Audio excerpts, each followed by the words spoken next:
Very warm Country Bells and Belter Radio welcome to one of our up-and-coming young artists that's featured on the show recently. So welcome Alyssa Suter, and thank you for joining me today. No problem. How are y'all? Okay, Alyssa, so you're a very young artist I come across, and you've got 2 singles out. So let's find out a little bit more about you first. So what made you decide you wanted to write songs? Well, I've been kind of growing up with music my whole life. Music runs in my family. My parents are both very involved in music. And so what really got me started was when I did the first grade talent show and I sang ABC by Michael Jackson. And that's when I was like, oh, I really like singing. And then I tried to write a song. And ever since then, I've just been writing and coming up with new stuff. Okay, so where do you get your ideas from then? Is it things that happen to you and your friends, for example? Yeah, it's a lot of things that happen to me or my friends or people who are close to me that I know, just life experiences. It's always easy to write from experiences. So. Okay, I know you play many instruments, so how many do you actually play? I play 5. I play, in my school band, I play oboe, English horn, and saxophone during marching season. And then I play piano and guitar outside of that. I taught myself those instruments. Do you have a particular favourite you like to write your music with? It kind of switches between guitar and piano. It just depends how I see the song fit, or there's a lot of times I will start a song on guitar and transfer it to piano to see whichever works best with the song. One question I always ask is there an instrument you don't play currently that you would like to have a try at? I've always been real interested in percussion. My dad's a percussionist, and I think it would be really cool to be in the drum line, whether it's during marching season or just to play it in general. So. That's the most popular answer. Everybody says drums. I think everybody wants to make a noise. Yeah. Okay, so going back to your music, and I just noticed you covered a lot of Kelsey Ballerini songs, so I'm guessing she is a big influence for you. Yes, she's a huge influence for me. I love her. And she's just been added up to the a member of the Grand Ole Opry, hasn't she? Yes, it's amazing. I think she's the youngest member that got added in there, so it's great. Okay, so are there any other artists that you look up to and draw inspiration from? I look up to Jody Messina. I know she's an older artist that's not as new and current, but I really like her music, and my voice really fits her style, so I really like to listen to her. I believe you've met Kelsey as well, haven't you? Yes, I have. I met her on her Unapologetically tour. I met her on the streets in Alabama, so that was really cool. So how many times have you seen Kelsey performing? Oh gosh, I've seen her do her own show 1 time, and I've seen her open 2 or 3 times. She's amazing. Okay, you performed in some talent shows, I believe. So what made you want to compete in a talent show? Yes, I've done lots of talent shows with my school. It's kind of just something getting up in front of an audience, which I love, just the rush of being able to do that. And it's great experience for future. And, in the 8th grade, that was when when I performed in a talent show, I sang one of my original songs. So that was the first time I ever performed one of my songs in public. So that was really cool. It's just a lot of great opportunities. Okay, being a new and particularly young artist, and do you find getting live shows a bit of a problem?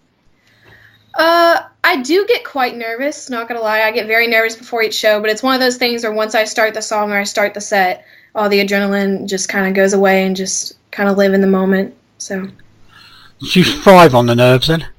Yes.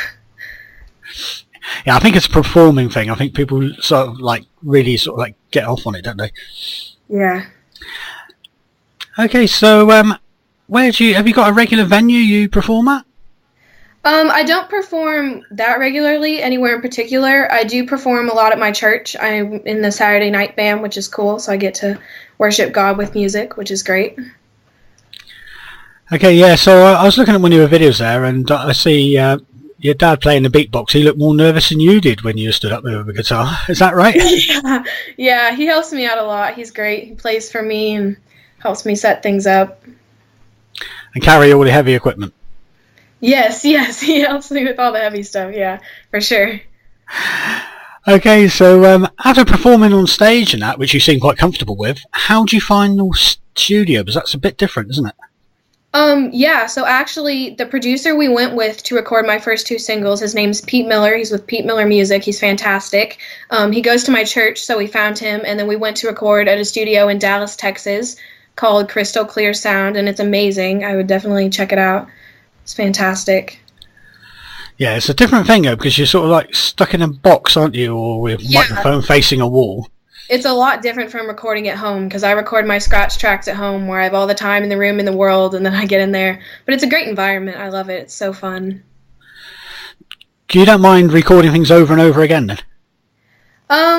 You know, there are times when we have to record stuff over and over again, but it's fun. You get to change things, and there's things that the songs were different before we went in the studio, and then we changed things, and it made the song even better, and it's just cool to see the evolution of how that works within my music.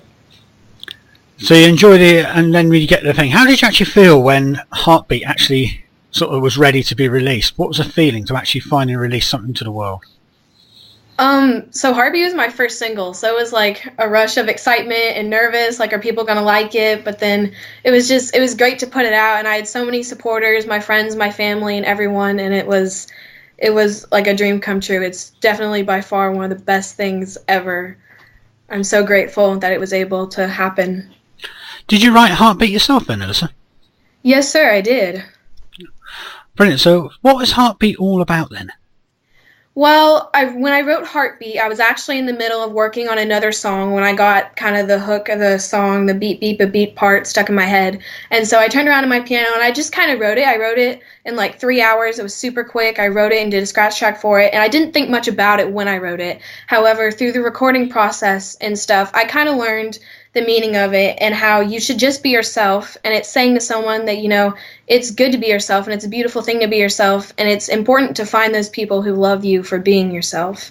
So how long did it take you to get it to sort of like recorded and released? I would say about 4 months, maybe. There was a lot of time in between because I had school and stuff. So we had other stuff we were working on. So it took a good while, but it was definitely worth it. How do you find your music fits in with your schooling, and do you manage to do it okay? Yeah, there's some weeks when I'm busier than others and I don't get to do as much music, but I try as often as I can to sit down and play through songs or sing or practice or write. Just kind of make time for it. Okay, so we've spoken a little bit about Heartbeat, so would you like to introduce it and we'll play it? Okay. This is Heartbeat by Alyssa Suter.